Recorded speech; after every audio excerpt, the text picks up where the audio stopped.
Olá, boa tarde. A Anvisa autorizou o uso emergencial de um coquetel de anticorpos para o tratamento da Covid em adultos. O remédio tem uso restrito a hospitais e não é vendido em farmácias. A Agência de Medicamentos da União Europeia reafirma os benefícios da vacina da Johnson contra o coronavírus. Aqui no Brasil, a pandemia derrubou a expectativa de vida em São Paulo pela primeira vez desde 1940. 5 pessoas foram presas numa operação contra o desvio de dinheiro público que deveria ser usado no tratamento da Covid. E ainda, o Brasil perde posições no ranking mundial de liberdade de imprensa. O homem intimado a depor por crime de injúria racial contra uma porteira não se apresenta à polícia. No Amazonas, 7 PMs são presos acusados de extorquir dinheiro de traficantes. Nos Estados Unidos, a reta final do julgamento do ex-policial Derek Chauvin, acusado de sufocar até a morte George Floyd.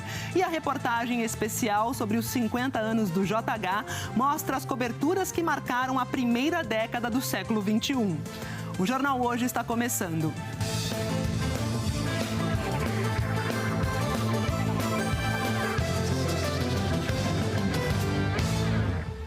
A Polícia Federal fez hoje de manhã uma operação para investigar denúncias de desvio de dinheiro público, dinheiro que deveria ter sido usado no tratamento de pacientes de Covid nesse momento grave que a gente vive.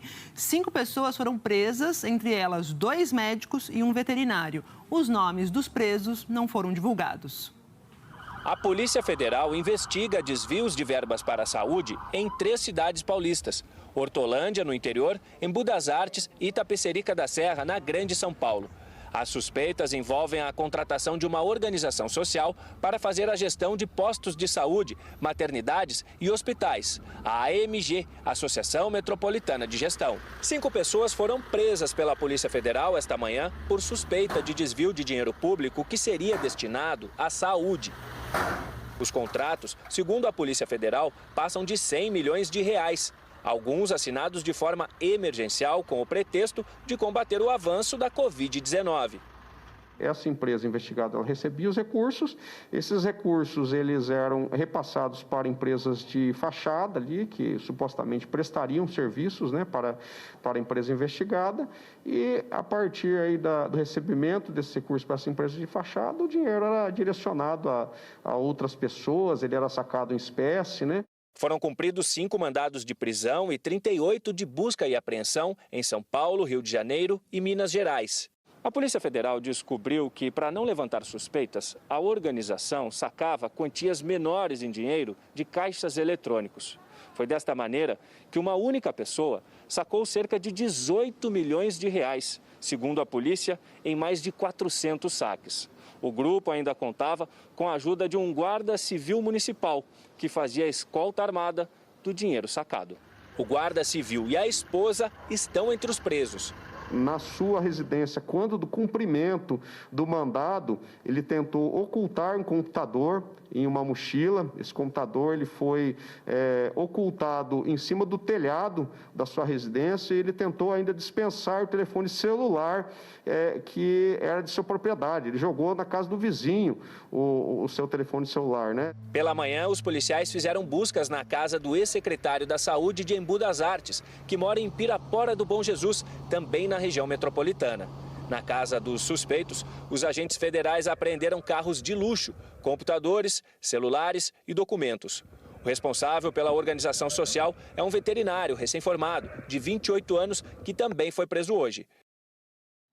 Bom, a Polícia Federal disse que a Prefeitura de Embu das Artes não atendeu ao pedido da Controladoria Geral da União para entregar os documentos solicitados sobre os contratos firmados com a empresa investigada.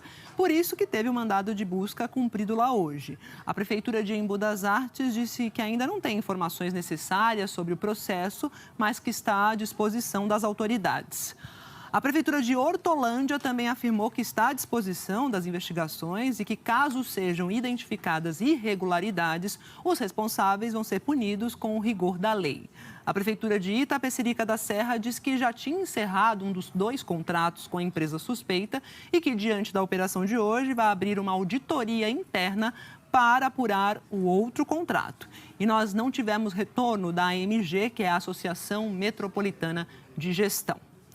Lá no Pará, uma operação da Polícia Federal investiga um esquema de tráfico internacional de drogas. A Justiça autorizou o sequestro de bens dos suspeitos, como casas e apartamentos aí avaliados em 22 milhões de reais. A quadrilha começou a ser investigada depois que 380 quilos de cloridato de cocaína foram apreendidos em 2019. Segundo a PF, os traficantes usavam aplicativos de criptografia para vender essa droga. Eles teriam movimentado mais de 89 milhões de reais. Falando ainda de polícia aqui no Amazonas, 7 policiais militares foram presos por suspeita de extorquir dinheiro de traficantes. Ainda há 3 foragidos. Luciano Abreu está lá em Manaus, debaixo de chuva, e vai contar pra gente esse lance aí de polícia se passando por bandido e tentando extorquir dinheiro. Oi, Luciano, boa tarde.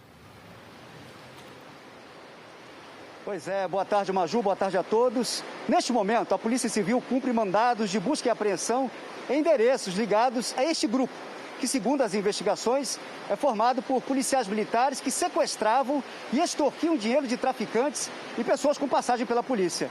Um dos alvos fica em Umaras, na zona oeste de Manaus. Os policiais ainda estão lá e apreenderam cavalos, um rifle, munição e um carro que, segundo a polícia, era usado na escolta da droga.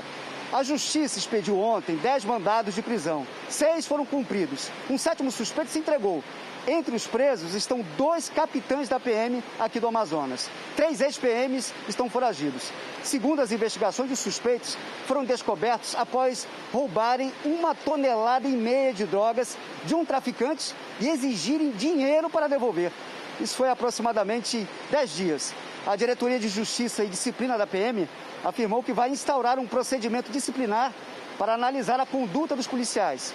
Informou ainda que não compactua com atos que contrariem a lei e que serão tomadas as providências cabíveis. Os 7 policiais militares seguem presos no batalhão de choque da PM, Maju. Que história, hein? Que história. 7 policiais tentando extorquir dinheiro de traficantes. Obrigada, Luciano, pelas informações, por contar essa história aqui pra gente. E a Receita Federal apreendeu 3 cargas de cocaína no 2º porto mais movimentado do Brasil e todas essas cargas foram apreendidas no mesmo dia. 2 carregamentos estavam dentro de contêineres, junto com as cargas. E o outro escondido num sistema de refrigeração. Ao todo foram 43 quilos de cocaína. Só este ano a Receita já interceptou e impediu 5 embarques de droga desse tipo. 3 aqui em Paranaguá. A ação acontece geralmente à noite. Com informações da quadrilha, os traficantes conseguem localizar o contêiner mesmo em meio a essas pilhas imensas. O motor do sistema de refrigeração tem compartimentos vazios. Aí, com uma chave, eles retiram esses parafusos e colocam a droga aí dentro. Os carregamentos foram descobertos por esse aparelho, que faz um raio-x das cargas que entram no porto. Que o antes, a unidade refrigerada sem a droga, depois já com a droga, essa mancha mais escura. Para a Receita Federal, o esconderijo e a quantidade de droga sinalizam uma nova tática dos traficantes. Antes, eles costumavam despachar grandes quantidades de cocaína escondida nos contêineres. A Polícia Federal está investigando as novas remessas pelo sistema de refrigeração. A lógica disso é diminuir o risco deles perderem esse produto, né? Então, quanto menor a quantidade de drogas, menor o risco deles perderem, né? Provavelmente eles vão aumentar, claro, a quantidade de contêineres contaminados nesse método daí. E as investigações apontam que essa droga aí seria enviada para a Europa. Vamos falar daquele caso lá do morador do prédio de luxo que foi gravado insultando uma funcionária do prédio aos gritos. Então, lembra dessa história? Absurda. Ele não apareceu para depor hoje, não. Ele está sendo investigado por injúria racial. Honório Jacometo está aqui no telão e conta pra gente. Não apareceu até agora, não deu sinal. Como é que está essa situação? Honório, boa tarde. Oi, Maju, para você também. Boa tarde a você, boa tarde a todos. Pois é, o Vinícius Pereira da Silva é o nome dele. Ele foi intimado pela Polícia Civil, deveria ter comparecido a essa delegacia até às 10 horas da manhã de hoje, mas até o momento ele não apareceu. Quem esteve aqui logo cedo foi a funcionária da portaria para assinar alguns documentos. O depoimento dela tinha sido tomado ontem. Ela contou que Vinícius chegou ao condomínio no fim da tarde de domingo sem o controle remoto do portão da garagem. Ao pedir que ele se identificasse, o Vinícius se revoltou e começou então as agressões verbais contra a vítima. Disse palavras como macaca, chimpanzé e ainda ameaçou pegar uma arma para resolver a situação. A funcionária, que não quis se identificar, gravou essas ameaças em vídeo e também pelo telefone. O Vinícius só não foi preso em flagrante no domingo porque ele não foi localizado lá no apartamento pelos policiais. Esse caso foi registrado aqui nessa delegacia em Goiânia como crime de injúria racial e também crime de ameaça.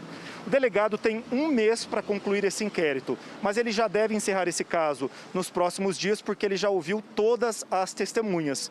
Nós perguntamos se o Vinícius ainda pode ser preso.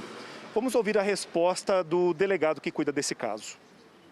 O inquérito vai ser encaminhado à revelia. Ele não pode ser considerado foragido, porque nós não temos mandado de prisão contra ele. A prisão, nesse caso, é muito difícil, né? Então, se ele não comparecer, a gente vai finalizar o inquérito e encaminhar para o Poder Judiciário. Ele que vai estar abrindo mão da oportunidade da primeira defesa técnica. Olha só, uma situação como essa aí, em que uma pessoa grava uma conversa sem a outra estar sabendo, né, sem o conhecimento da outra, está justamente no centro da discussão daquele pacote anticrime que foi discutido até ontem lá no Congresso. Os parlamentares limitaram o uso das chamadas escutas ambientais, mas juristas argumentam que a validade das gravações vai ser definida caso a caso. O Palácio do Planalto tem 48 horas para promulgar essas mudanças. A lei foi sancionada em dezembro de 2019. Na época, o presidente Jair Bolsonaro vetou 24 dispositivos da lei. Mas o Congresso pode alterar essa decisão e retomar o texto aprovado. E foi isso que ocorreu. Na sessão de ontem, os senadores mantiveram a decisão da Câmara e derrubaram grande parte dos vetos, 16 ao todo. Isso significa que esses 16 pontos voltam ao texto da lei anticrime. Entre eles, itens como escuta ambiental e pena para crimes cometidos com armas de uso restrito. Agora, falta a promulgação pelo presidente da República. O prazo é de 48 horas. Voltam à lei anticrime, por exemplo, audiência presencial entre preso e o juiz em 24 horas, após prisão em flagrante ou mandado de prisão provisória. A permissão de audiência por videoconferência só vale durante a pandemia. Pena maior para homicídio cometido com arma de fogo de uso restrito ou proibido. Passa de 6 a 20 anos para 12 a 30 anos.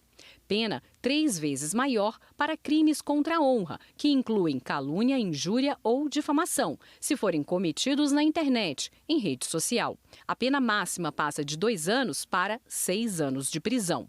O uso da captação ambiental como prova fica restrito. Volta ao texto da lei anticrime a permissão de gravações ambientais sem o conhecimento da polícia e do Ministério Público, mas apenas para o uso da defesa de réus. A Associação dos Delegados da Polícia Federal considera que a restrição da escuta ambiental vai prejudicar as investigações. Eu vejo como um prejuízo muito grande para as investigações, tendo em vista que uma das ferramentas, sobretudo em crimes mais delicados, como corrupção, como violência à mulher, como estupro de vulnerável, essa é uma ferramenta muito utilizada para que consiga identificar até em flagrante o criminoso.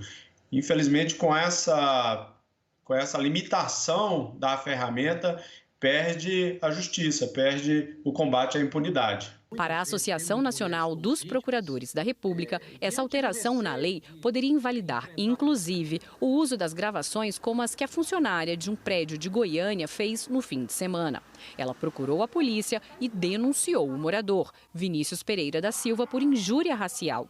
Ele a agrediu verbalmente só porque a funcionária não quis abrir o portão sem que ele se identificasse e foi gravado por ela. Depois, Vinícius telefonou para a portaria, voltou a agredi-la, fez ameaças. Ela gravou a conversa, sem que ele soubesse da gravação.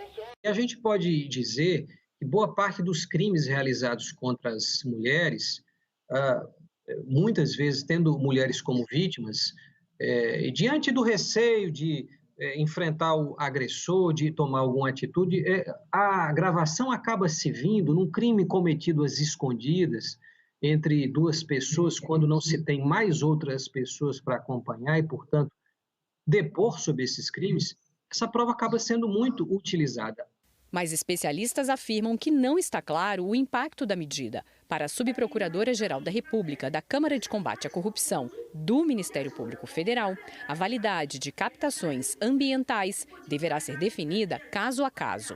A parte autora de uma ação penal quase sempre é o Ministério Público. Só que no processo penal também tem a vítima.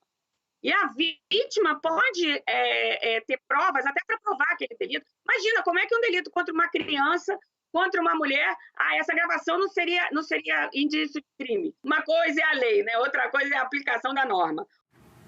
E um levantamento exclusivo que foi feito pela Globo News, com base nos dados abertos do site do Ministério da Mulher, Família e Direitos Humanos, revela que mais de 200 crianças são agredidas por dia aqui no Brasil.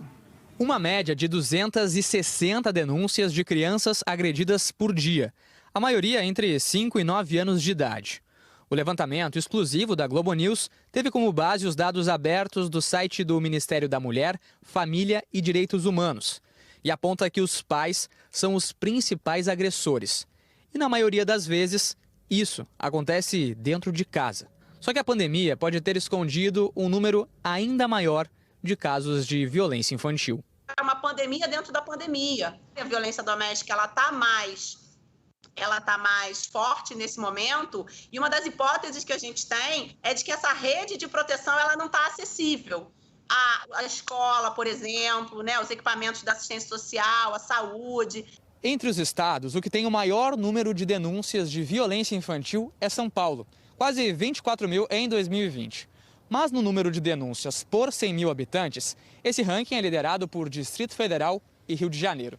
Segundo os especialistas, isso não quer dizer que esses estados tenham o maior número de casos, mas que nesses lugares as pessoas têm mais acesso à informação. No Distrito Federal é onde o Disque 100 é sediado, é onde nós temos também uma divulgação maior de todos os programas e serviços vinculados ao governo federal. O Rio de Janeiro também tem uma expressividade por ter muitas notícias relacionadas à violência contra crianças e adolescentes, e nessas notícias nós temos uma divulgação importante do próprio Disque 100.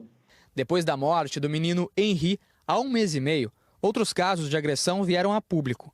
Ontem, em Porto Real, a 160 quilômetros do Rio de Janeiro, uma criança de 6 anos foi internada em estado gravíssimo. Segundo a polícia, a mãe e a madrasta confessaram que agrediram a menina ao longo de todo o fim de semana. As duas estão presas. A gente precisa chamar a atenção da sociedade sobre a importância do registro, porque a criança, estando longe dos educadores, dos professores, daqueles que fazem a denúncia de violência por elas estão sofrendo sozinhas, na verdade. Se a gente percebe que essa sensação de vigilância social e a certeza de que não haverá impunidade do caso, ou seja, de que o caso vai ser levado adiante, de que as pessoas estão observando, ajuda a coibir, de fato, esse tipo de violência contra a criança. Existe o Disque 100, né, para denunciar, fazer denúncia anônima. O Ministério da Mulher, Família e Direitos Humanos disse que mudou a metodologia de contagem dos casos e que por isso foi registrado o aumento de 2020. Segundo o Ministério, o sistema passou a registrar o número de crianças agredidas em vez do número de denúncias. O Ministério diz que vem ampliando e melhorando os canais de denúncia de violência contra os direitos humanos, principalmente contra crianças e adolescentes. Aí lembrando o que eu disse agora no comecinho, né? Qualquer um pode ligar para o Disque 100 e fazer uma denúncia anônima. Esse serviço funciona 24 horas por dia, todos os dias da semana, e a ligação é gratuita. A mãe do menino Henri está com Covid. A Monique Medeiros, que está presa, foi isolada no hospital penitenciário. Os médicos não divulgaram detalhes sobre o estado de saúde dela. Monique, o namorado, o vereador Jairo Souza Santos Júnior, conhecido como Doutor Jairinho, foram presos há 12 dias. De acordo com a polícia, os dois teriam tentado atrapalhar as investigações da morte da criança.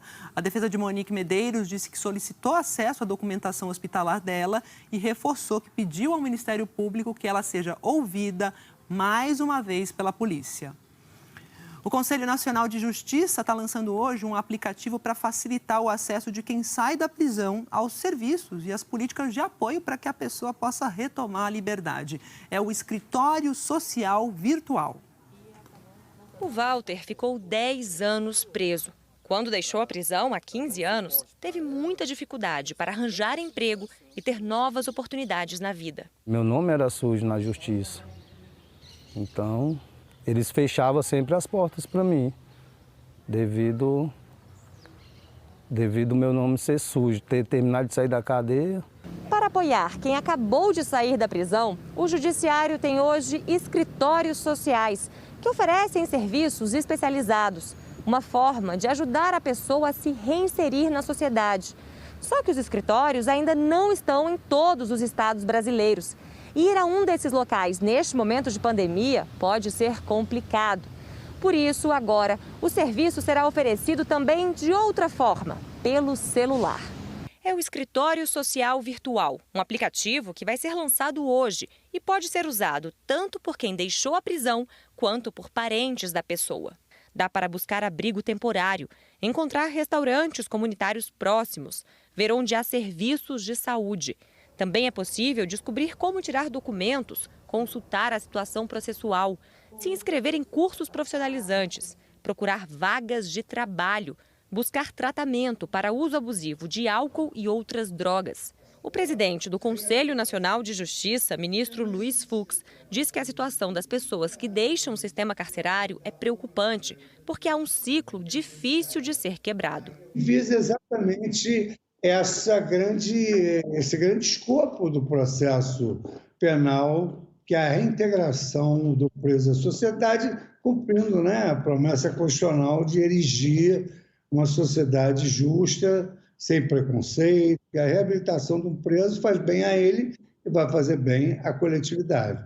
Walter se tornou coordenador da Associação de Apoio a Ex-Presos e Pessoas em Situação de Rua, que o acolheu no passado. Ele sabe bem a importância de uma segunda chance. Me enxergo como uma pessoa, como é que se diz? Uma pessoa, assim, da sociedade. Tenho um respeito à sociedade, a sociedade me respeita. Eu ando de cabeça erguida, hoje eu sou uma nova pessoa, sou um novo homem, fazendo um trabalho maravilhoso e é o que eu gosto de fazer. E os Estados Unidos estão acompanhando de perto a reta final do julgamento do ex-policial Derek Chauvin, que é acusado de matar George Floyd no ano passado. A morte dele, a gente relembra aqui, provocou os maiores protestos antirracismo em décadas. Vamos falar sobre esse julgamento histórico com o Tiago Eltz, que está lá em Nova York. O veredito agora está nas mãos do júri. E eu quero saber se existe alguma previsão de quando vai sair esse resultado. Tiago, boa tarde. Oi, não tem prazo nem previsão. Não, Maju, boa tarde para você, boa tarde a todos aí no Brasil. Eles debatem agora até chegarem a uma conclusão, os jurados, Ontem eles debateram por 4 horas, aí eles pararam. Hoje retomaram o trabalho às 8 da manhã e até que decidam, eles ficam isolados, do tribunal. Eles vão para o hotel, do hotel voltam para o tribunal e não devem falar com mais ninguém sobre o caso, a não ser os outros jurados. No tribunal, eles têm acesso a todas as evidências que foram apresentadas pelos advogados e podem consultar também o juiz. Na prática agora, esses 12 jurados têm que responder se a acusação conseguiu provar, sem uma dúvida razoável, a culpa do Chauvin. O ônus da prova, nesse caso, é de quem acusa. Então, se eles chegarem à conclusão de que tem alguma dúvida razoável, o Chauvin não é condenado. E para que ele seja condenado, também é preciso uma decisão unânime. Quer dizer, se sobrar um único jurado discordando, o julgamento pode terminar sem resultado. Como eu falei, não tem um prazo para que eles cheguem a uma decisão. Enquanto isso, é como se Minnesota e o país todo, né, estivessem segurando a respiração, esperando o resultado. Os 12 jurados que vão decidir o destino de Derek Chauvin estão agora isolados do mundo e vão ficar assim até chegarem a um veredito. Mas eles não entraram nesse prédio sem saber da pressão da decisão que vão tomar. E as ruas ao redor do tribunal expressam essa tensão.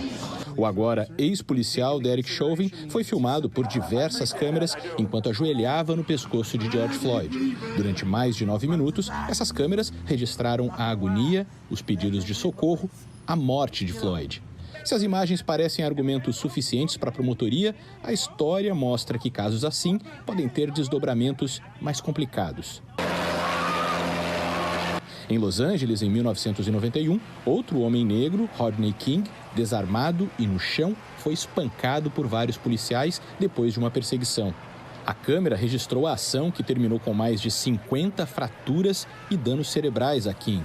Os policiais foram a júri e as imagens não foram suficientes para uma condenação. Todos foram absolvidos. O resultado causou revolta e protestos violentos em Los Angeles. Agora, Minneapolis se prepara para a possibilidade de o resultado do júri ter potencial de inflamar as ruas. 3.000 militares da Guarda Nacional estão na cidade. A presença ostensiva mudou as ruas. As aulas presenciais estão canceladas a partir de amanhã e o governador decretou estado de emergência, o que permite que ele peça reforço de policiais de estados vizinhos.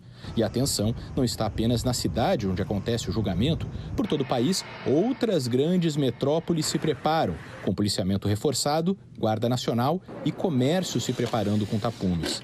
O país aguarda o resultado. Mas o que vai acontecer quando sair esse resultado? O sobrinho de George Floyd respondeu em uma entrevista. O resultado vai determinar o que vai acontecer, mas honestamente nós não vamos parar de lutar. Isso é maior do que George Floyd. Quando acabar, ainda temos que continuar na América e ainda temos que ser homens e mulheres negras esperando não ser mortos enquanto estamos desarmados por simplesmente sermos negros. O presidente Joe Biden falou agorinha há pouco sobre o caso. Ele disse que está rezando para que o resultado do júri, a decisão do júri, seja a decisão correta e que, na opinião dele, a decisão correta é esmagadora. É uma declaração rara de um presidente em um julgamento que ainda está em andamento, né, dando a entender ali o que ele pensa do julgamento. Biden também disse que esperou o júri ser isolado para dizer isso e também para falar com a família. Então, ele ligou para a família de George Floyd e disse que a família falou com Biden pedindo que, seja qual for o resultado, que haja paz depois do julgamento. Maju. É isso, como o sobrinho do próprio Floyd falou, que isso é maior do que o George Floyd, né? Já ultrapassou ele. Obrigada, viu, Thiago? Bom trabalho para você. A capital da Índia entrou em lockdown por 6 dias para tentar conter o avanço descontrolado da Covid. As ruas e os pontos turísticos de Nova Delhi estão vazios desde ontem à noite. A polícia fez barreiras em alguns pontos para evitar a circulação de carros e pedestres. Nas rodoviárias, houve aglomeração de pessoas tentando sair da cidade. A Índia registrou mais de 200 mil novos casos de Covid em 24 horas pelo 6º dia seguido. Os hospitais continuam cheios. Há filas de pessoas buscando por atendimento e precisando de oxigênio. O número de mortes por Covid também bateu recorde no país. Foram 1.761 em 24 horas. México agora. O presidente do México, de 67 anos, tomou a primeira dose da vacina contra a Covid. O Andrés Manuel López Obrador arregaçou a manga aí da camisa ao final de uma longa coletiva de imprensa sobre a situação da pandemia no país e recebeu a vacina da AstraZeneca em frente a um auditório cheio de jornalistas num evento que foi transmitido ao vivo pela internet. Inicialmente, o López Obrador disse que não se vacinaria até que todos os adultos tivessem tomado as 2 doses no país. Mas o presidente mexicano mudou de opinião e disse que decidiu se vacinar para dar confiança à população de que a vacina é segura. Para dar o exemplo, né, gente? O Brasil perdeu 4 posições no ranking mundial de liberdade de imprensa, que foi divulgado pela ONG Repórteres Sem Fronteiras. Este ano, o Brasil aparece na posição de número 111 entre 180 países. Olha aqui a nossa posição. É o 4º ano seguido de queda. E com essa piora aqui, o Brasil passou para a categoria vermelha, onde o trabalho dos jornalistas é considerado difícil, duro. Estamos ao lado aqui de países como Venezuela, também Bolívia, boa parte de países africanos e do Sudeste Asiático. Em situação pior, só mesmo as ditaduras como China e Coreia do Norte e teocracias como Arábia Saudita e Irã, que aparecem aqui em preto no nosso mapa. Até o ano passado, a gente estava na faixa laranja, onde a situação é considerada e sensível. Aí, nesse grupo laranja, estão os nossos vizinhos, Argentina, Paraguai e Chile. Em amarelo no mapa, são os países onde a situação é considerada relativamente boa, entre eles Uruguai, Estados Unidos, Canadá e a maior parte aqui da Europa, e também temos Austrália. Em branco, os lugares utópicos, idílicos, onde os jornalistas têm mais liberdade para trabalhar, como lá nos países nórdicos e na Nova Zelândia. O diretor regional da ONG Repórteres Sem Fronteiras, na América Latina, disse que o trabalho da imprensa brasileira se tornou especialmente complexo depois da eleição do presidente Jair Bolsonaro. O presidente, seus filhos, que ocupam cargos eletivos, e vários aliados dentro do governo insultam e difamam jornalistas e meios de comunicação quase todos os dias. Esses ataques multifacetados estão seguindo uma estratégia cada vez mais estruturada de destruir a credibilidade da imprensa como um todo, de semear a desconfiança no trabalho dos jornalistas e gradualmente construir a imagem de um inimigo comum. Isso é muito grave. É isso. A gente pediu uma posição lá do Palácio do Planalto, mas, por enquanto, não tivemos resposta. E a CPI da Covid vai ser instalada na próxima terça-feira, que é dia 27 de abril. E nessa primeira reunião, os 11 integrantes titulares da Comissão Parlamentar de Inquérito vão eleger o presidente e o vice-presidente do colegiado. Segundo as regras definidas pelo presidente do Senado, que é Rodrigo Pacheco, do Democratas, o acesso ao plenário da CPI vai ser restrito a senadores e poucos funcionários. Essa votação vai ser presencial em urnas do lado de fora da comissão e na garagem do Senado em sistema drive-thru. A CPI da Covid foi criada para investigar ações e omissões do Executivo na pandemia e para fiscalizar a aplicação de recursos federais por estados e municípios. Falar agora da taxa de transmissão do novo coronavírus aqui no Brasil, que é medida pelo Imperial College lá de Londres, ficou estável. O índice se manteve no mesmo patamar de 2 semanas atrás, que é 1,06, que significa o seguinte, em tese, cada 100 pessoas infectadas transmitem o vírus da Covid para outras 106. Essa taxa, quando ela fica acima de 1, indica que o número de casos ainda está muito acelerado. Os epidemiologistas consideram que os surtos começam a ser controlados quando a taxa R permanece abaixo de 1 por, no mínimo, 2 semanas seguidas. Agora a gente vai aqui para o nosso telão, ver a situação, a evolução da pandemia no país.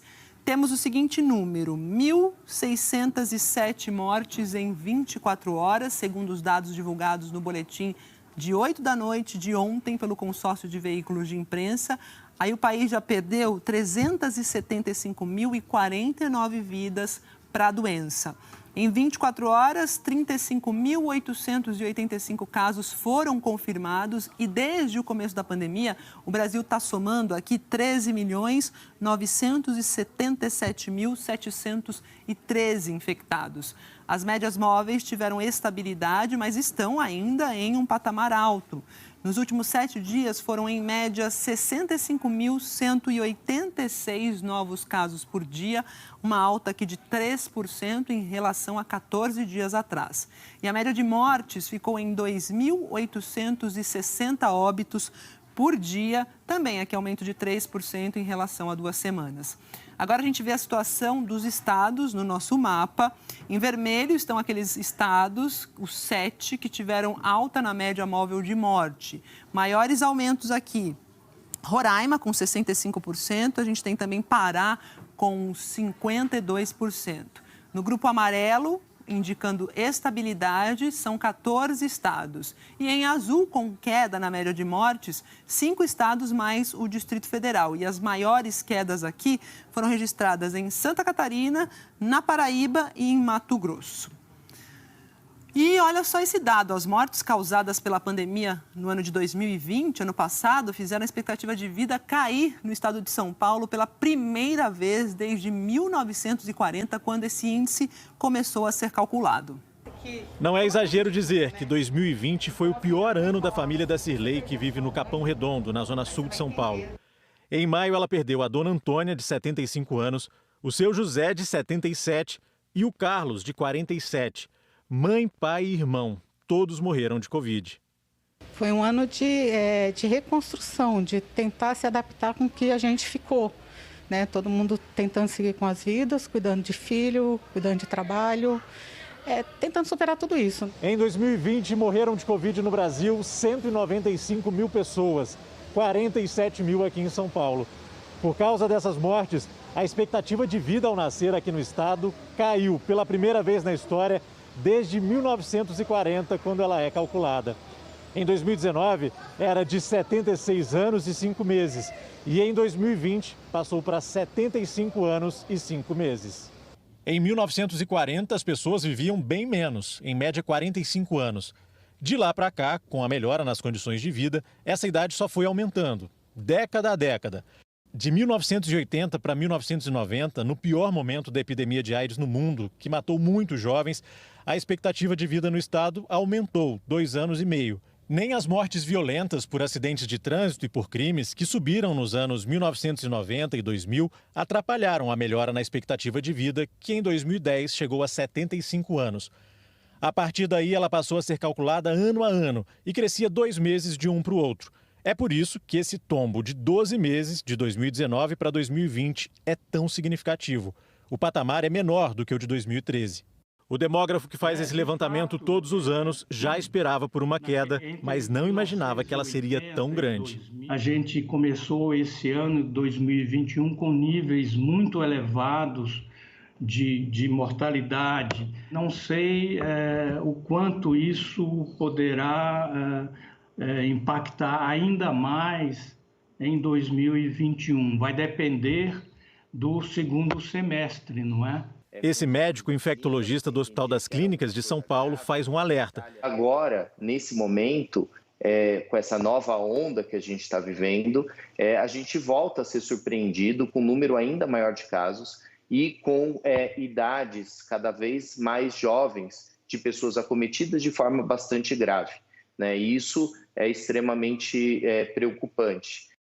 E olha, a Anvisa aprovou hoje o uso emergencial de 2 medicamentos combinados contra a Covid-19. Senta que o nome é estranho, Casirivimab e Indevimab. Eles funcionam como um coquetel de anticorpos. De acordo com a agência, o tratamento aprovado hoje é para pacientes já diagnosticados com Covid e que têm alto risco de progressão para a forma grave da doença. Esse coquetel deve ser usado nos primeiros 10 dias após o início dos sintomas e em pacientes que não dependam de suporte de oxigênio. Mas muita atenção, esses remédios só podem ser tomados no hospital, em ambiente hospitalar, ok? Esse medicamento, esse coquetel aí já tinha sido aprovado para uso emergencial pela FDA, que é a Agência Sanitária dos Estados Unidos.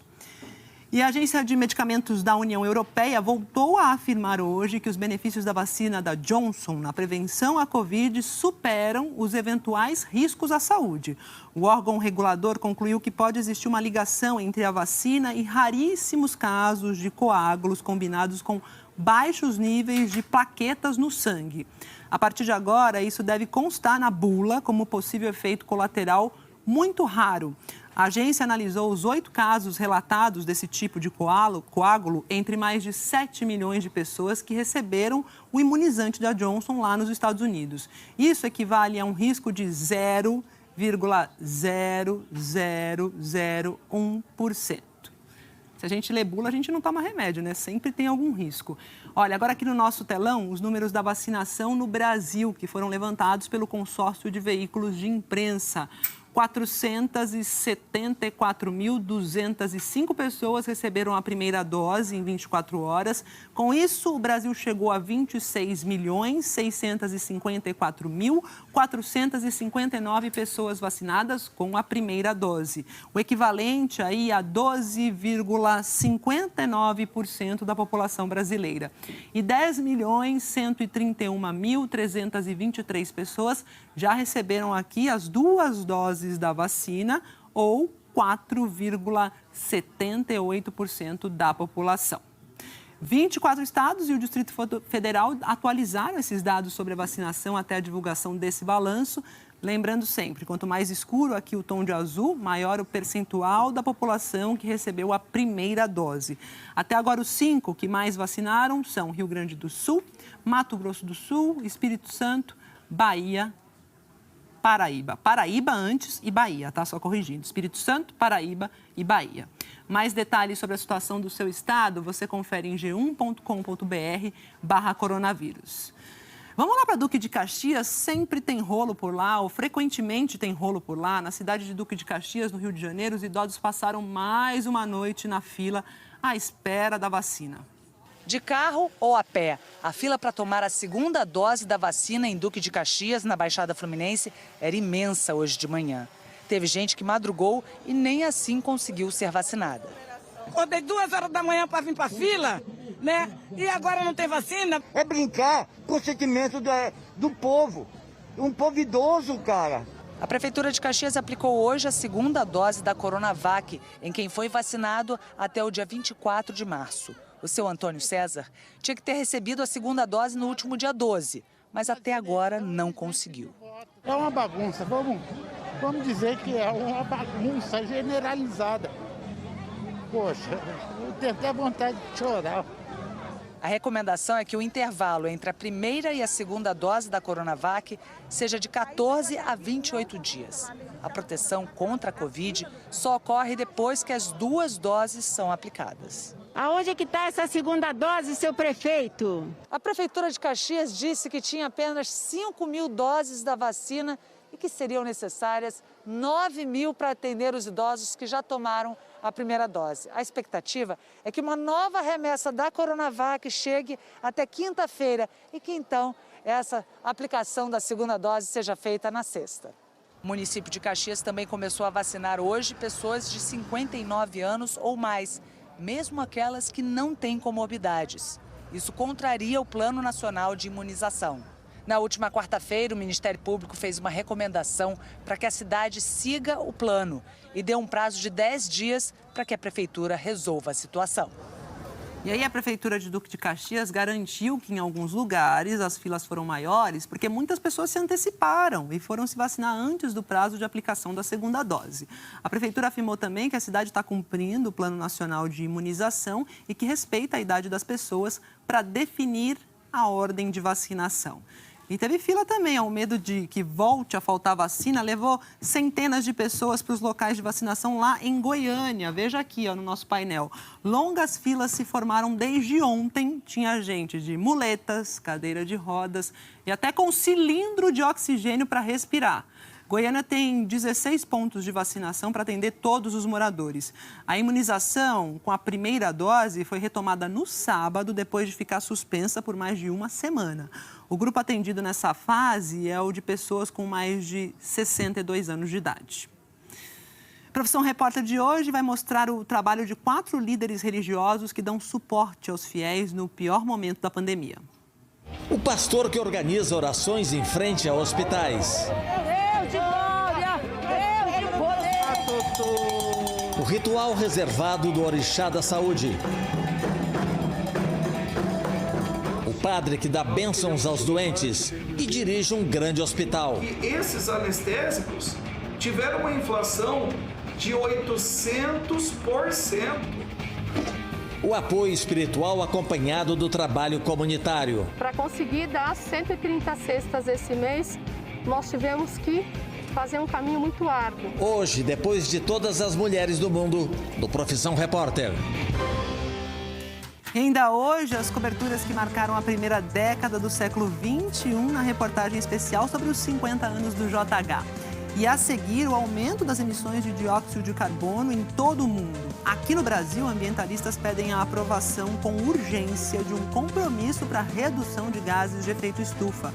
O projeto que pode ajudar a resolver o impasse no orçamento federal deste ano. E a previsão do tempo com a Eliana Marques, já já.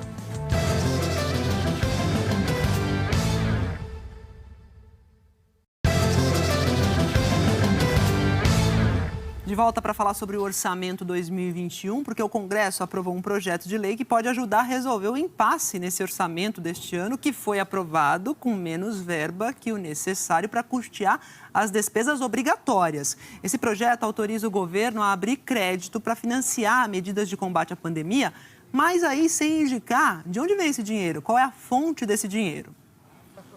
A votação se resolveu toda num dia só. Deputados e senadores aprovaram o texto proposto pelo Planalto, mas que foi alterado na Câmara em negociação com o governo. O relator foi o deputado Efraim Filho, líder do Democratas, que incluiu os pontos que permitem a reedição de programas que beneficiam empresas prejudicadas pelos efeitos da pandemia e também destravou o impasse sobre o orçamento deste ano. O projeto autoriza a liberação de crédito para despesas extraordinárias e não permanentes para enfrentar a pandemia, sem ter que indicar de onde o dinheiro virá, sem uma fonte de compensação. Também excluiu da meta fiscal deste ano 2 programas de apoio a empresas. São o Pronamp, uma linha de crédito para micro e pequenas, e o programa que permite a redução de salários e jornada dos funcionários. O governo banca parte dos salários. O Ministério da Economia informou que agora, com o projeto aprovado, vai liberar nos próximos dias um total de 15 bilhões de reais para os 2 programas. Este especialista em administração de negócios criticou a interrupção de programas que considera fundamentais, especialmente os voltados para os micro e pequenos. A gente já deveria ter continuado, achado formas de continuar esse programa desde o ano passado e deixar ele preparado para ele ser acionado. O ideal teria sido sincronizar essas medidas de apoio de crédito e apoio ao pequeno empreendedor junto com essas medidas importantes de contenção da circulação do vírus. Por isso, eu acho que demorou. O projeto também inclui parte do que foi negociado entre governo e Congresso para liberar o caminho para a sanção do orçamento deste ano. O orçamento aprovado pelo Congresso retirou 26 bilhões dos recursos previstos para pagar despesas obrigatórias, como algumas da Previdência, por exemplo, e repassou para emendas parlamentares, dinheiro que deputados e senadores destinam a ações nos estados de origem deles. A saída foi incluir no projeto aprovado ontem a permissão para o governo remanejar dinheiro que seria para pagar despesas facultativas para cobrir as obrigatórias. E o comando do Congresso também concordou em voltar atrás e perder parte dos recursos das emendas. O presidente Jair Bolsonaro deve sancionar o orçamento com vetos parciais nesse item das emendas. De acordo com a Secretaria de Governo, os cálculos para recompor os recursos para as despesas obrigatórias não estão concluídos e ainda não chegam aos 26 bilhões. O que já está certo seriam 19 bilhões e 800 milhões de reais, sendo 10 bilhões e meio de corte nas emendas do relator do orçamento e mais 9 bilhões e 300 milhões de remanejamentos.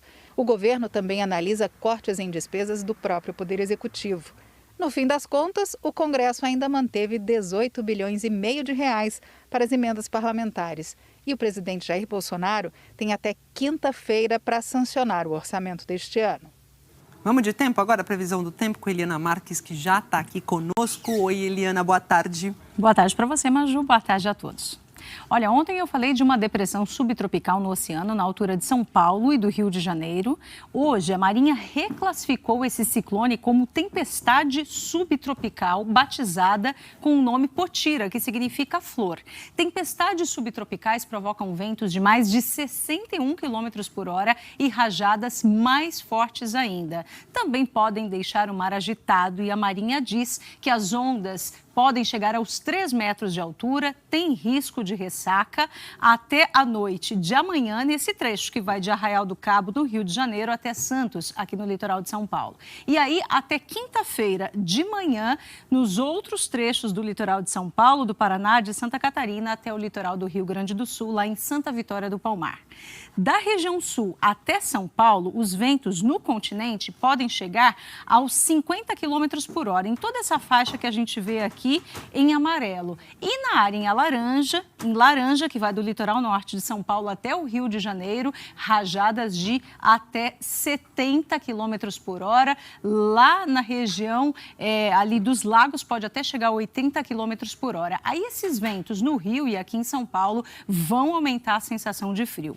E também tem avisos de chuva forte entre Espírito Santo, parte de Alagoas, chegando até o litoral do Rio Grande do Norte, passando aqui, olha, pela região norte e também parte de Mato Grosso e de Goiás, com risco maior de temporal hoje nessa faixa em laranja entre Amapá, Pará, Tocantins, Bahia e também num pedacinho de Minas Gerais. Então aí quais capitais estão na área aí que tem previsão, risco de chuva forte? Olha, Maju, os maiores volumes de chuva para hoje estão previstos para Salvador, 40 milímetros, para Belém, 30 milímetros, aí em Palmas, 25 milímetros de chuva hoje e Macapá e Vitória com 20 milímetros. Amanhã, essas capitais terão mais chuva, com exceção de Vitória.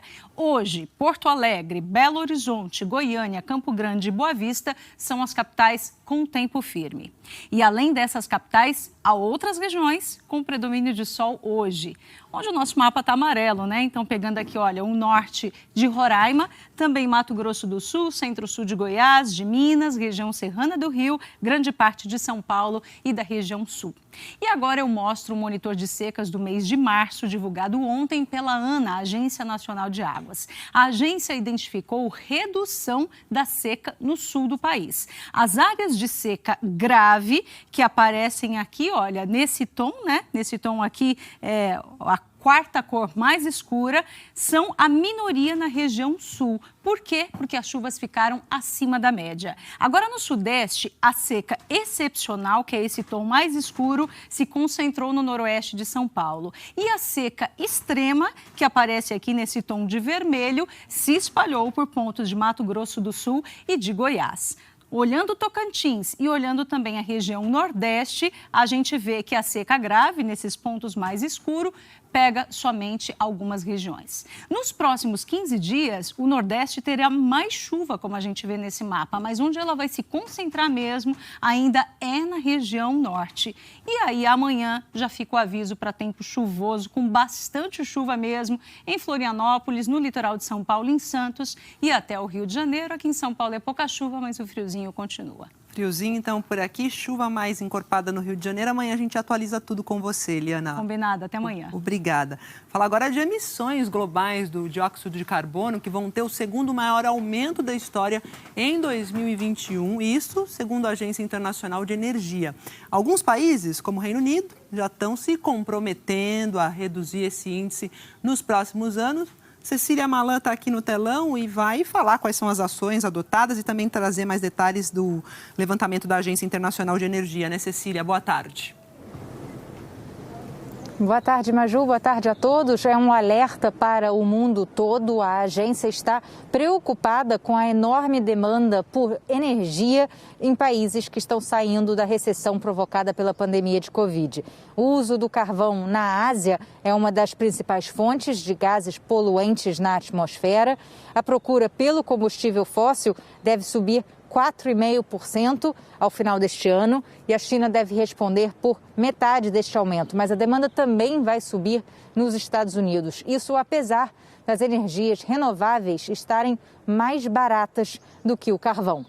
Cientistas alertam há anos que as emissões precisam cair 45% nesta década para limitar o aquecimento global. Em 2020, graças aos longos períodos de lockdown, elas despencaram 7%, mas já voltaram a subir. A cúpula do clima, que tem o presidente americano Joe Biden como anfitrião virtual, começa na quinta-feira e hoje o governo britânico apresentou um projeto ambicioso que vai estabelecer em lei a obrigação de reduzir em 78% as emissões de carbono até 2035. Bonito no papel, Maju. Vamos ver se rende ações concretas e sustentáveis. Pois é, pois muitas vezes na teoria a prática é outra, né, Cecília? Valeu. Caio aqui para o Brasil, porque aqui no Brasil um manifesto de ambientalistas e entidades da sociedade civil está pedindo que a Câmara dos Deputados vote com urgência a emenda Kigali. O que é isso? É um compromisso para a redução de gases de efeito estufa. Esse documento será entregue na próxima quinta-feira ao presidente da Casa, que é o deputado Arthur Lira, do Progressistas. Esse é o mesmo dia em que ocorre a cúpula de líderes, que é chefiada pelo presidente dos Estados Unidos, Joe Biden.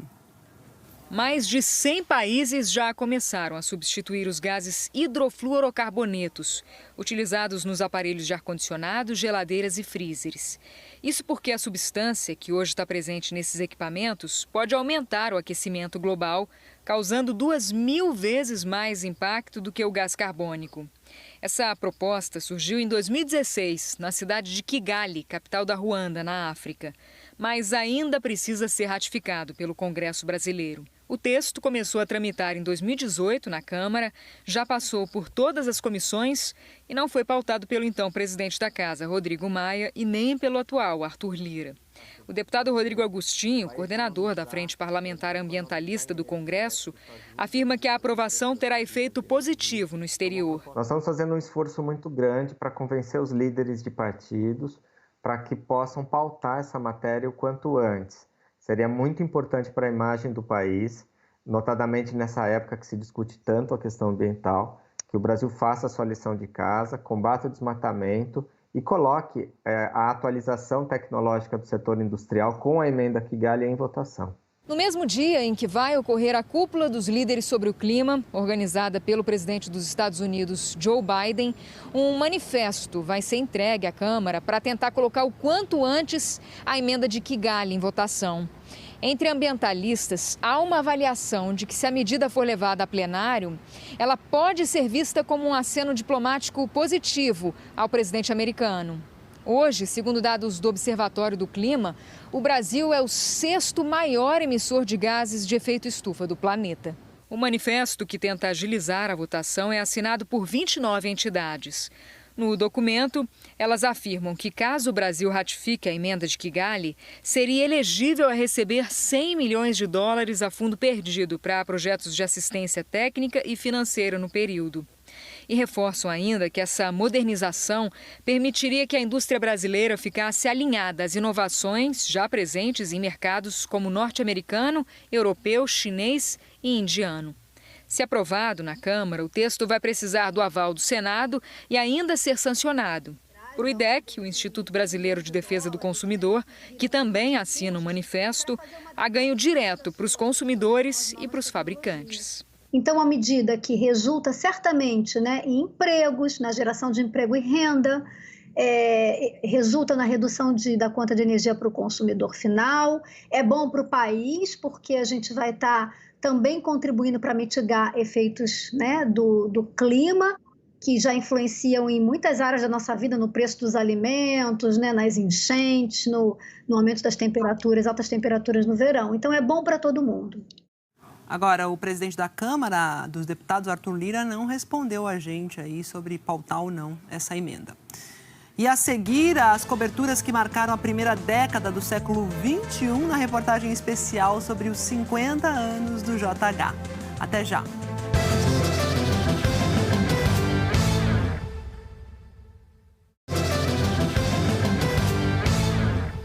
A primeira década do século XXI começou com um evento histórico de muita importância, o atentado às Torres Gêmeas em Nova York. E o Jornal Hoje estava aqui, presente. No dia 11 de setembro de 2001, o JH passou 5 horas no ar, mostrando em tempo real tudo o que estava acontecendo.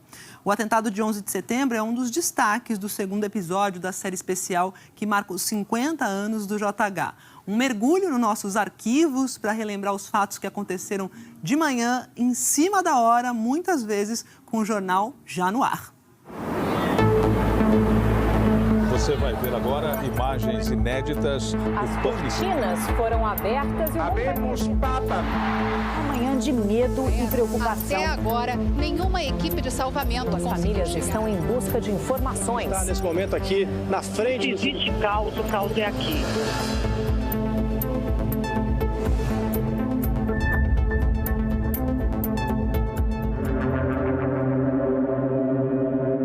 Assim que entramos no século XXI, um evento abalou o mundo e aqui foi a equipe do Jornal Hoje que entrou no ar e foi descobrindo junto com o telespectador a dimensão daquelas cenas estarrecedoras. Às 9h53 da manhã, um Boeing 767 da American Airlines se chocou contra uma das torres gêmeas do World Trade Center. 18 minutos depois, outro avião se aproximou da segunda torre. O piloto fez uma pequena curva e jogou a aeronave contra o prédio. Às 11 da manhã, uma das torres desabou depois de uma forte explosão. Às 11h30, a outra torre também desabou. Na Flórida, o presidente George Bush disse que foi um ataque terrorista. Não se sabe até agora quantos desses saltaram, quantas são as vítimas no total. Mas foram cenas dramáticas vividas hoje cedo, mostradas aqui agora pela primeira vez.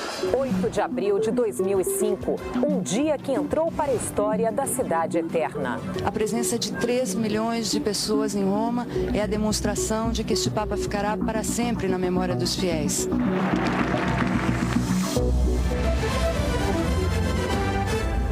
João Paulo II foi Papa por 26 anos. Ele tinha um carisma enorme. Quem poderia substituí-lo? O JH se preparou muito para essa cobertura. Eu estava ali na bancada, posicionada desde cedo. E a poucos minutos do JH entrar no ar, uma fumaça começou a sair da chaminé da Capela Sistina. Era a 4ª votação do conclave, mas não dava para ter certeza da cor da fumaça. Olha, foi super tenso, porque ela começou a sair acinzentada e demorou para ficar branca. Mas aí veio a confirmação. O novo líder da igreja, que reúne 1 bilhão de fiéis ao redor do mundo, acaba de ser eleito. A partir dali, a gente não saiu mais do ar até descobrir quem tinha sido escolhido. E agora está todo mundo aqui olhando para o balcão central da Basílica. As cortinas foram abertas e o mundo vai conhecer neste momento o nome do sucessor de João Paulo II. Vamos acompanhar. Habemos Papa. Cardinale Ratzinger, Benedicti XVI. Aí está o novo Papa. O século XXI começou agitado e não acalmou depois. No mesmo ano da morte do Papa João Paulo II, teve o furacão Katrina, que devastou parte dos Estados Unidos, o assalto cinematográfico ao Banco Central em Fortaleza, e era apenas o meio da década que seguiu cheia de notícias acontecendo em cima da hora do Jornal Hoje. Ladrões assaltam a sede do Banco Central em Fortaleza. Existem vários tubos que trazem eletricidade, água e até ar-condicionado. Os ladrões tiveram todo o fim de semana para carregar 3,5 toneladas de dinheiro. Uma manhã de medo e preocupação. A tempestade com ventos de 230 quilômetros por hora arrastou barcos e derrubou prédios. Centenas de pessoas estão ilhadas nos telhados das casas e o resgate é lento e delicado. Chega a 70 o número de mortos na onda de atentados, ataques à polícia e rebeliões em São Paulo. Mais de 200 pessoas são mantidas reféns. Qual é a situação neste momento? Aqui, agora há pouco, houve a informação de que uma viatura da polícia teria sido metralhada. São Paulo começa a semana sob o impacto de novas ações do crime organizado. Gente perdida, sem saber direito para onde ir. Entre 2006 e 2009, aconteceram 3 acidentes com aviões de passageiros do Brasil. O primeiro foi quando um jatinho Legacy, pilotado por americanos, bateu no Boeing da Gol. Durante o JH, a expectativa era saber se havia sobreviventes. Esta é a região onde os destroços do avião foram encontrados. Até agora, nenhuma equipe de salvamento conseguiu chegar até o local. Nos municípios da região, os hospitais já estão se mobilizando. Esse acidente se tornou o mais mortal da aviação no Brasil, mas esse título durou menos de um ano. Em julho de 2007, um Airbus da TAM não conseguiu frear e bateu num prédio em frente ao aeroporto de Congonhas, em São Paulo. Morreram os passageiros, os tripulantes e mais 12 pessoas que estavam em solo.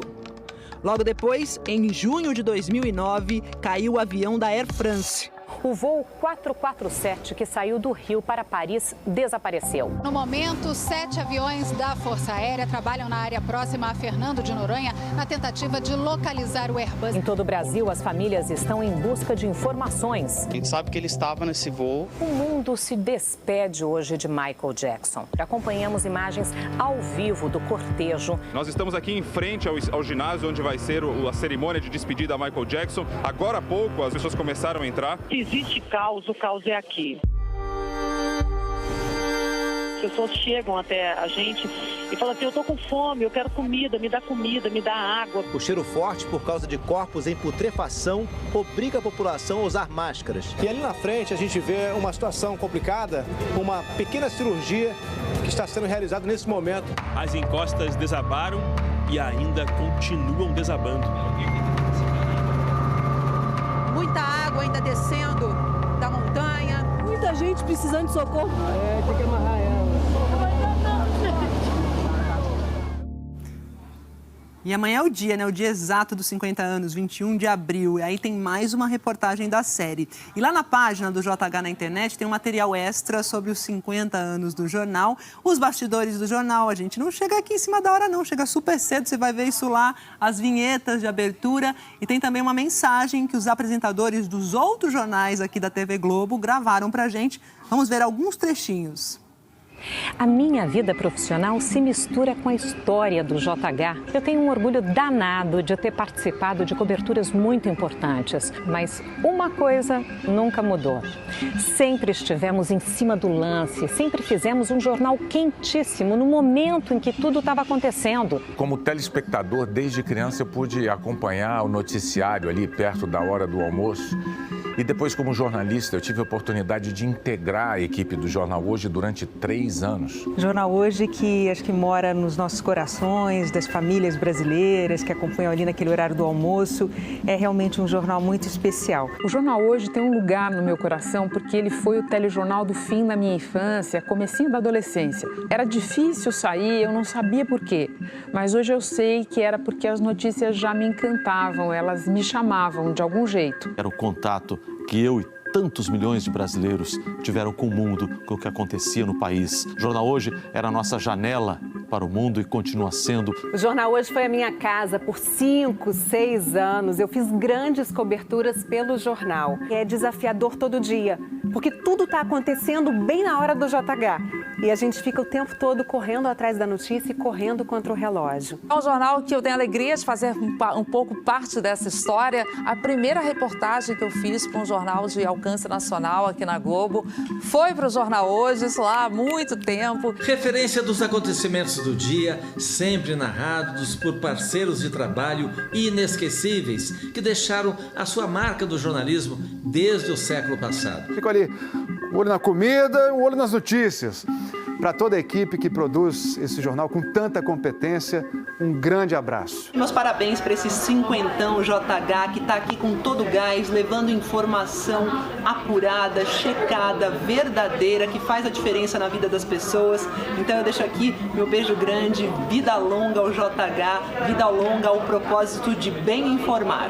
Parabéns, Jornal Hoje! 50 anos na casa das pessoas. Parabéns, JH. Parabéns. Parabéns, JH. Parabéns. Parabéns para você. Não é para qualquer jornal. Que delícia fazer parte desse momento. Parabéns, JH. É isso aí, ó. Vale a pena conferir lá na internet a página especial dos 50 anos do JH. JH termina por aqui. Você acompanha outras notícias no Jornal Nacional. Para rever as reportagens, vai lá o Globoplay. Boa tarde, até amanhã. Se cuidem.